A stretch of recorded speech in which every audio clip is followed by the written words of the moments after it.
가족의 적극적 구애로 인하여 강제적으로 반려견을 키우게 된 푸딩이만 보는 아빠. 푸딩이만 보는 아빠입니다.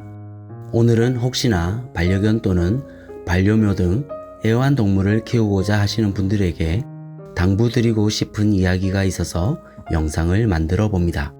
영상에 차마 담지 못했던 저희의 이야기를 드려보면, 코로나가 오기 전 19년도에 어느 한날 가족이 떼거지로 강아지 키우자고 합창을 하는데 도저히 등살에 떠밀려 안 키울 수가 없었습니다. 몇 시간을 서라운드를 듣노라면 그날로 애견샵에 들러 이 녀석 저 녀석을 두리번거리니 정말 안 이쁠 수가 없는 애기들. 애완동물을 무지 좋아하는 저희지만 육아를 해보신 분은 아시듯 현실적 육아에서 희생이 많이 필요하듯이 애완동물을 키울 때 특히나 가둬두는 녀석이 아닐 경우는 더욱 여러가지 신경 써야 되는 게 많다는 걸 알기에 이 모든 일이 나의 일이 될 것이 뻔한 스토리라 반대를 안 할 수가 없었죠. 하지만 그것보다 여러가지 문제가 있는데요. 사람보다 훨씬 짧은 수명을 가진 녀석을 떠나보낼 때의 슬픔을 감당할 수 있을 것인가가 전 가장 먼저 고민되었던 부분 중 하나였습니다. 일단 이건 어쩔 수 없는 운명이기에 받아들였고, 살아갈 때 필요한 각종 비용, 이건 제 아내가 감당한다여 각서를 작성하지 않은 내가 역시나 감당해야 되는 몫임을 속으로 인정하면서 애견샵을 방문한 첫날 바로 입양을 해왔습니다. 나중에 줄게 하며 분양 비용 역시 제 주머니에서 거금이 출금되었죠. 그리고는 시작되는 각종 접종비며 그로 인하여 병원을 왔다 갔다 하는 시간이며 여러 가지로 일이 많아졌죠. 그래도 아기 때 분양을 하면 좋은 점은 많이 귀엽습니다.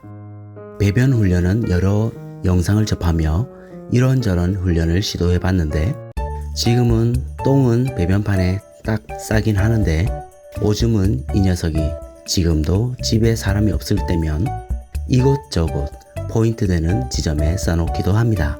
이런 모습 정도는 애교라서 충분히 감당이 되죠.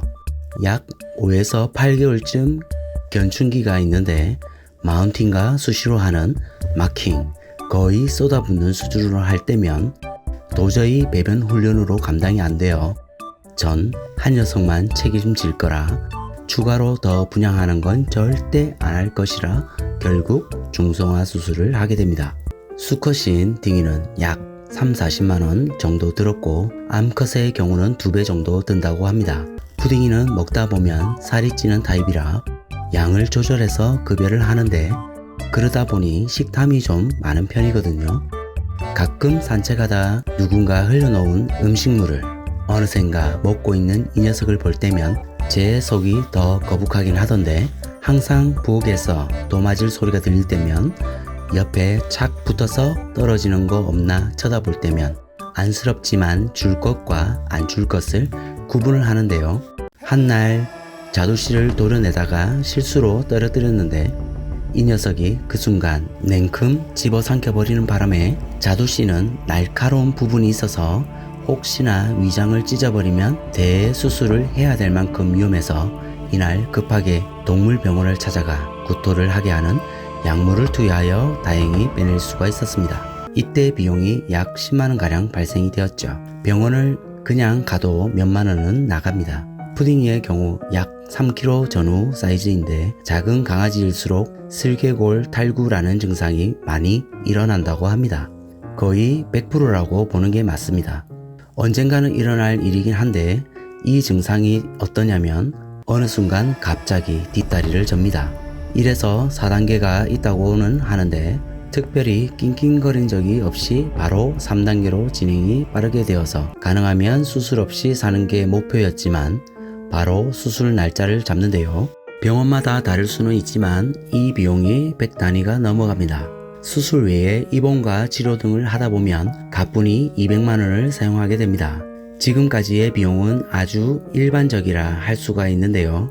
이게 끝이 아닙니다. 딩이의 경우는 사고가 한 번 더 있었는데 이때 인대가 파열되어 다리 수술을 한 번 더 했습니다. 이때도 200 좀 넘게 비용이 발생이 되었고 치료를 위해 방문하는 경우가 훨씬 많았습니다. 그리고 인대파열의 경우는 수술을 할 수 있는 병원이 제한적이라 방문할 때마다 시간, 날짜를 빼야 된다는 게 보통 일은 아니었습니다. 수술 이전에 미용으로 인한 스트레스, 그리고 큰 2번의 수술을 할 때마다 다리털을 항상 밀다 보니 엄청난 스트레스를 그때 받았는지 그 이후로는 오히려 몸통의 털들이 나는 게 아니라 어느 순간 빠져버리는 일이 생기더라고요. 피부에 좋은 사료라고 하는 사료들을 사서 먹이기도 하고 해보지만 사실 뚜렷한 해결책은 없다고 하네요. 소형견이라 기관지나 심장, 폐, 기능 등이 약해서 다른 문제가 생길 소지는 충분히 다분한 녀석이기도 하고요. 특히 기관지 문제가 생기면 임시 방편으로 기도가 막히지 않게 관 같은 걸 삽입한다고도 하던데 수술비도 문제지만 영구적이지 않아 단지 조금 생명 연장 수준밖에 안 된다고 하니 심경이 많이 복잡해질 수밖에 없습니다. 그때가 늦게 오길 바랄 뿐인데 지금과 같이 사실 사고 수술은 제외한다 하더라도 반려견을 키우다 보면 여러가지 비용이 제법 많이 발생이 됩니다. 이러한 부분도 전혀 고려하지 않고 아파서 길거리에 내다버리는 몰지각한 사람들도 너무 많아서 안타깝습니다. 이 영상을 보시는 분들은 이러한 부분을 꼭 고려하셔서 애완동물을 키우셨으면 합니다. 제가 아시는 지인분의 경우는 반려묘가 무슨 병 때문에 수술하셨다던데 비용이 1000만원가량 나오셨다 하더라고요. 과연 여러분은 이런 비용이 발생되면 기꺼이 지불할 준비가 되어 있으신가요? 있으신 분들은 아래 좋아요 버튼 한 번씩만 부탁드리겠습니다. 물어서 버리고, 똥오줌 못 가리고, 짖고, 재미가 없어서 버리고, 아파서 버리고, 전혀 집사가 될 준비 없이 재미로 심심해서 키우는 분이 없으시길 바라는 마음에 댕댕이를 너무도 사랑하는 푸딩이만 보는 아빠가 현실적인 부분에 대해 한마디 해보았습니다. 끝까지 책임을 다하는 여러분들이 되시길 바라며 푸딩이의 귀요미 모습 영상 많이 담을 수 있도록 노력하겠습니다. 시청해 주셔서 대단히 감사합니다.